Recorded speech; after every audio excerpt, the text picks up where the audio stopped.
It's that simple, man. Yeah. Although I did have a hit, I forgot to look up what video I sent you for us to talk about at the end of this thing. Yes. Do you remember what it was? It was maps. They don't love you like I love you. Boom, boom, boom. Gotcha. I'm gonna pull it up so I don't forget. How are you doing this morning? I'm all right, buddy. How are you? Doing good. Good It's to see you. I was gonna say, how's the weather up there? It's gorgeous right now. It really is. Went out for a run earlier. It's gonna be like 70 degrees today, so try to spend as Oh much as I man. can outside. It started getting warm again down here, but then like last night it dropped down to the 40s. So I Gotcha. cracked open all the windows to let all that breeze and all that goodness come through. So how about here at the beginning? How about you tell people what you do for a living? Okay. I ceramic artist educator. I spend most of my days teaching high schoolers ceramics. I currently live in Louisville, Kentucky, um, where I work at a private college prep high school where I just teach ceramics. Okay. And so at what point did you all stop going to school? Like at what point did they like we're done? It was early. It's been 8 weeks that we've been teaching virtually. Wow. Wow. So it's been a while. Okay. And we had a week break off. So I mean, it's hard to for me to remember quite exactly. I mean, late February, early March. Wow. So And and how do you teach ceramics virtually? um so looking back, I could have done a lot more if I had known we were going to be out all school year. Yeah, how did you yeah, how could you have known? But originally we we were told we were going to be out those 2 weeks and then have our spring break. Right. And operating that way, I gave all of my advanced students and my seniors who are working towards like a spring exhibition um, clay tools and potter's wheels to take home Okay. to work. And those first 2 weeks, we just sort of had our classroom designated time that we would all join on this Facebook Live, and everyone would be working. I could see them in real time, they can see me, and we would just be working. And it worked out pretty well, but so my advanced classes, it hasn't been that big of an issue, but it's my intro classes that I had.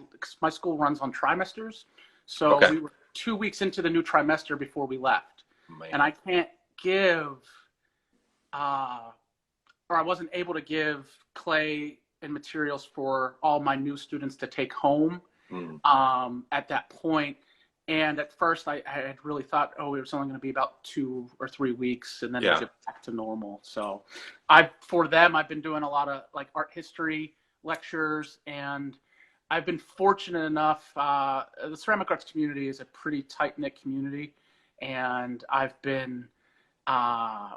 we've been having virtual studio tours for my students where we're going and visiting some of my friends in their studios. And that's been awesome. It's been very inspiring for them and me.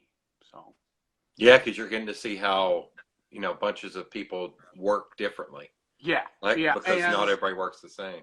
and it's been some of the artists that we've gotten to visit. I mean, are renowned artists, and the wisdom they were sharing with the students. It's been under normal circumstances they wouldn't have gotten that experience, and so it's Yeah. been nice. It's been really nice. Nice. Uh, so so at this point, has Kentucky called school for the year? Yeah, that happened about a week and a half ago. Okay. They said we will not be returning to the traditional classroom setting Yeah. for the remainder of the school year. So I have 2 weeks left of school with my students before we have like finals and testing and all that. So Yeah. I have my students for 2 more weeks, and so what I'm determined to do is, so like with my advanced ceramics class, that's all seniors. that are heading off to graduate, I'm going to try my best to make those 6 classes as special as possible for them. That's awesome.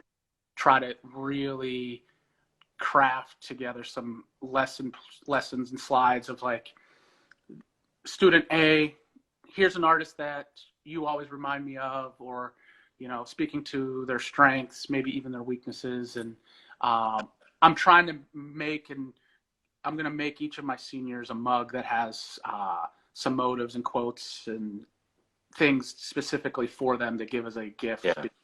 I feel really bad for them. Yeah, yeah. This is not the homework, but because this happened too soon, I just saw it this morning. Do you know who Keenan Ivory Wayans is? Mm-hmm. So he posted a video talking to students that were graduating, mm-hmm. and he's talking, but he's like talking just off. He looks like a grandpa. I think he's a great grandpa at this point. And he's like, I just click this button here, you know, doing that. And he gives this really great speech. And the video is only a minute long.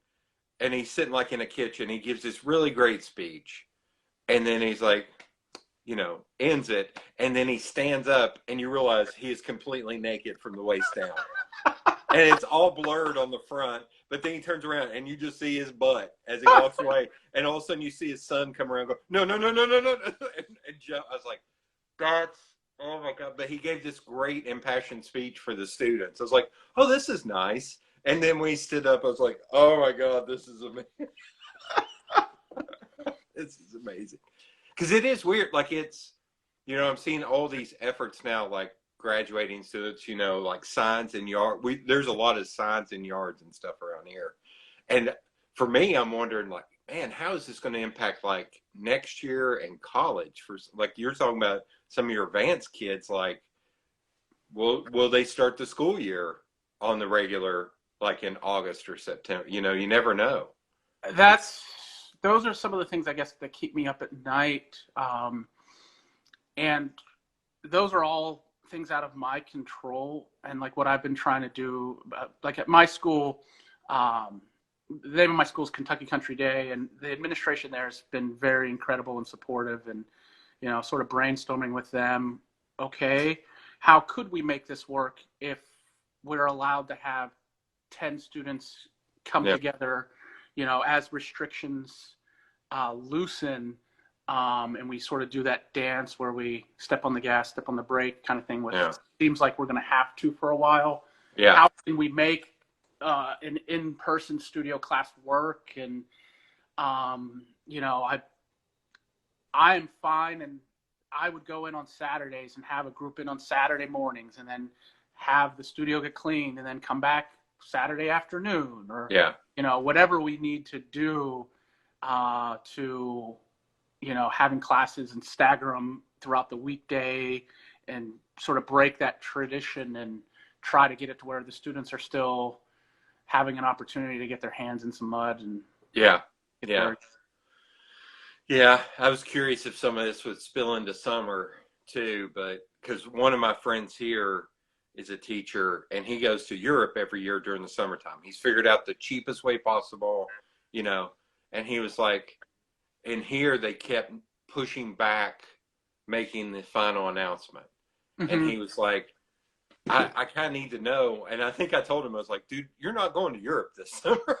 You're not going anywhere, man. You can maybe go on a driving tour of the States, but going to Europe's probably not going to be on the radar. But he was talking about, you know, is it extending? Will he have to go into doing summer school? It's I don't know. Every school's different. State by state, it's going to be different. Yeah. Districts, it's going to really the impact is the students that are going to be impacted the most are those that were already underserved, inner city schools, things like that, or rural schools where the students maybe don't have access to the internet. That is what I'm most concerned about. I'm not like, some of my students are really freaking out. Oh, how am I going to handle my AP test? If that's their biggest worry, they're going to be fine. Yeah. and it's just a test score. No one's ever going to look at it later anyways. Yeah. Yeah, they have the pressure of trying to get into a prestigious college, but every other student in this country and throughout the world are dealing with those same issues and going to have to adapt. And, well, it's like, was it Chef Andreas in New York? Like all the kids that the only meal they got during the day, to where he's like, well, screw that. I'm going to just start making meals for kids. Because this is, I think first thing he said was something along the lines of, this is ridiculous that this is the only meal they get. I And mean, then, two, we're going to take care of them.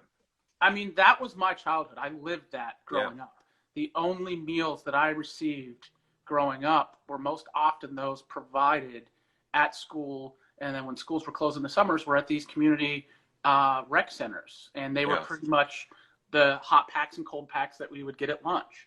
Yeah. So I Yeah. worry a lot about Yeah. those children that are underserved right now. Yeah. Yeah. But I'm trying to think of a way to say this without, I don't want to say it's good that this is happening, but I think this is opening a lot of people's eyes that that's been going on. Maybe. Does that make sense? Like, there's a lot of people who had no idea that that was a thing. It's easy for us to ignore those those issues and sort of, think of like when we're walking down a city and you see someone sitting there that's homeless, and we what do? We turn away. We try not to look and make eye contact. Yeah. Those the underbelly of our society we tend to ignore. Yeah. Yeah. How about you? How are you remaining creative, or is it kind of a struggle? It varies day to day. It's these are uncertain times, but really, I think all of life is uncertain. So there's never a certain time. So Yeah. What I've been focusing on, I work best working for other people and creating and making for other people. So like right now I'm making these gifts to give to my seniors. Yeah. I thought about making a bunch of mugs, having maybe my daughter decorate them and donating them with like a little bag of coffee to some of the doctors that are working in ICUs here and stuff like that. But my biggest issue right now is I don't have access to my kilns. Yeah. So I can make all that I want right now, and I have some dinnerware that I'm starting, and I have a lot of things that I'm working on, but I don't have a way to fire right now. When I moved here to Louisville from Pittsburgh, I sold my kilns and things like that because kilns and ceramics, they don't really transport well. You try moving a kiln more than once or twice, you're going to break it. And, so that has been, I'm very much looking forward to having access to my kilns again at some point soon. And then, I say my kilns, but the kilns at my school that my students and I built. So, so I'm excited about that. Have you been kind of occupied with how this is all going for the students to where you haven't had time for like passion projects or anything like brainstorming? The first few weeks, maybe even now, I feel like I'm still maybe in a state of shock, and I'm just now realizing what's going on. And I created sort of like a daily checklist for myself. I know I can't be a good father or be a good teacher if I'm not tending to my own needs. So like on this checklist is, physical exercise, or physical health, mental health. So for the mental stuff, just keeping my hands, I have to do something with my hands, whether it's going or working in clay. Each day, I've been reading a lot, journaling a lot, and trying to just have those established nice little rituals and routines throughout the day. And then trying to then transition my focus to my students and my daughter and trying to go from there. In doing that, does that help you kind of stay positive, or are you staying positive at this point? To be honest, it really varies day to day. The days where it's really pouring down rain in springtime in Kentucky, it's like, yesterday was pretty nasty out. So,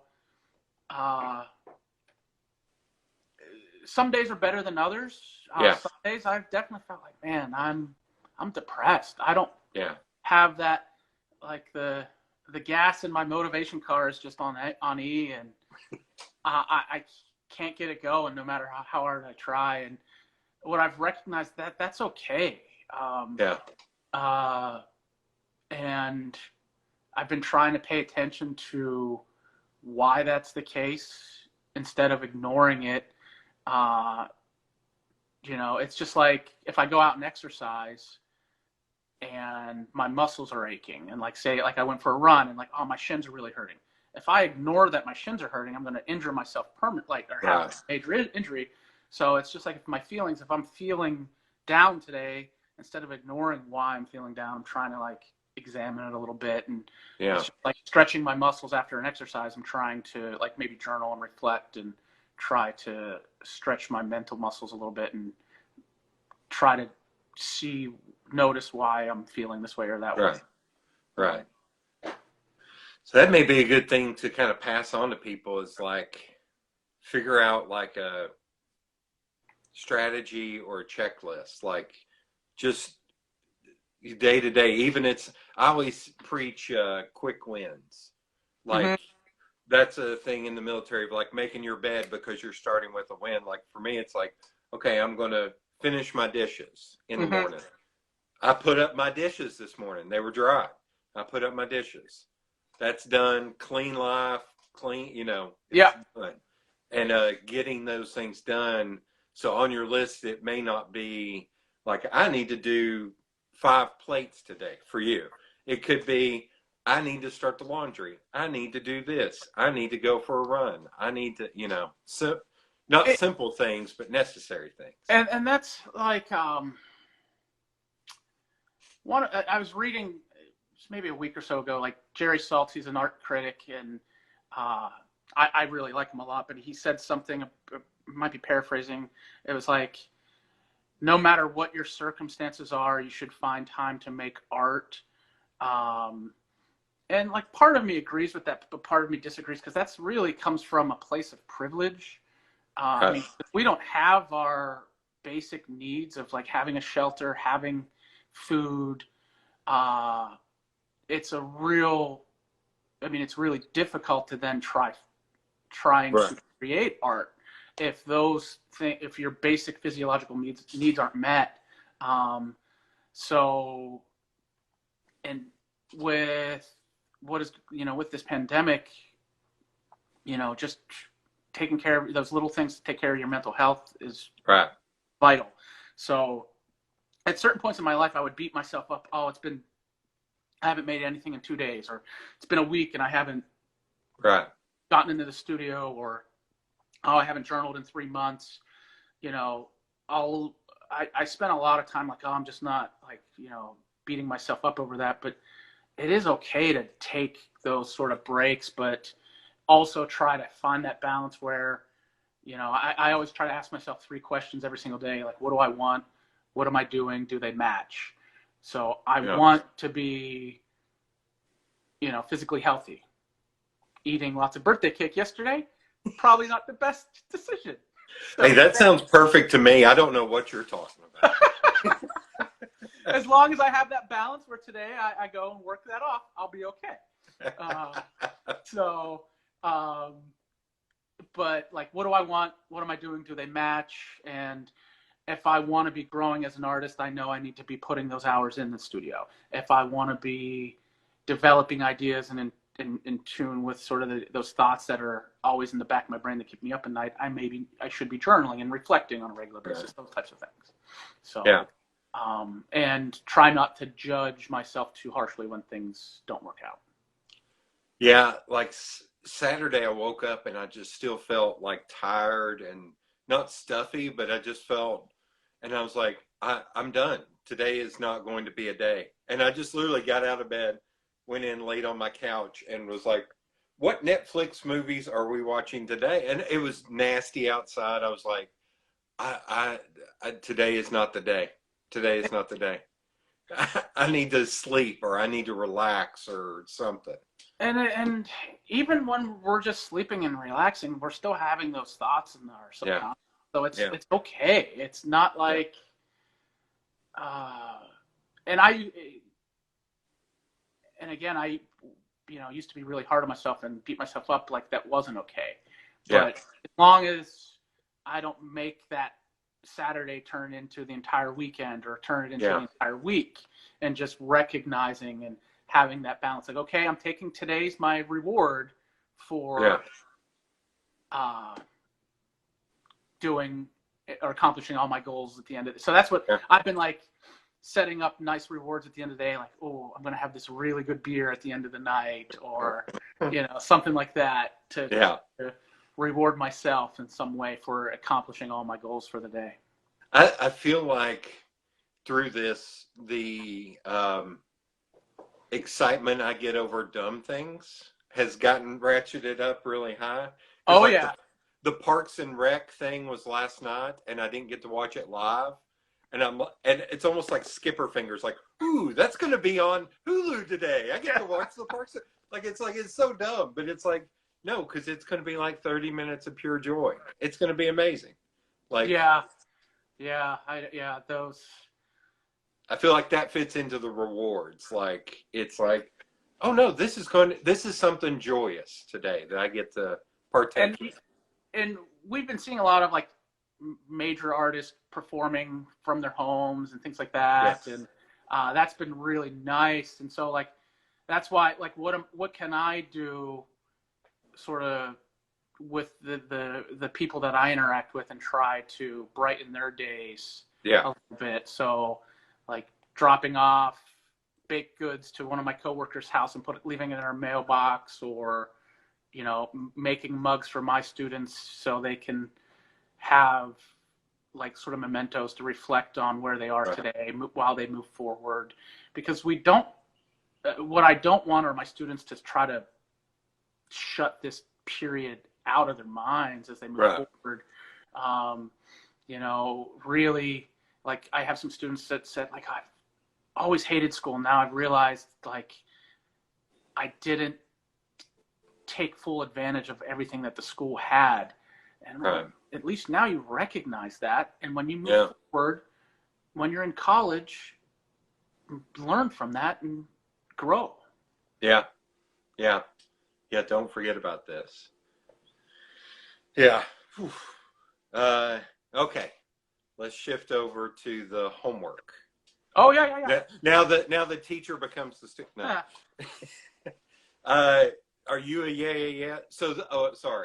So anybody watching, the homework assignment for this week is the yeahs video for maps.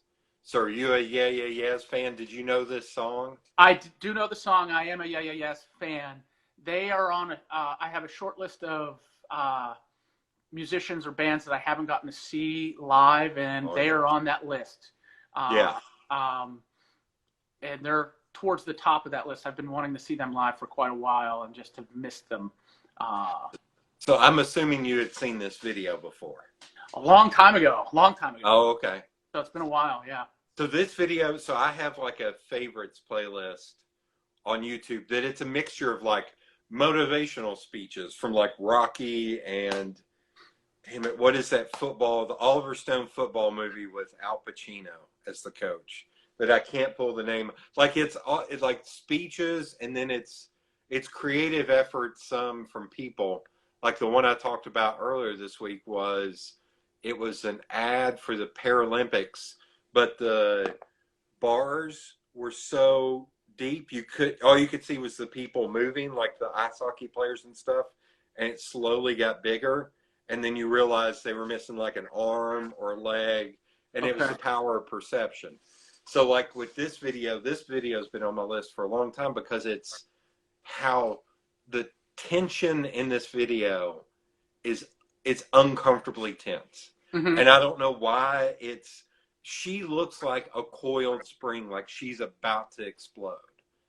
And I've read stories on like, oh yeah, her boyfriend was supposed to be there. He was leaving the next day. He showed up late, and that's why she was so, like, all this weird Oh, stuff. wow. But it's just the cinematography and everything. It's just so intense for such a middle of the line song. Like, it's not like it's headbanger or anything.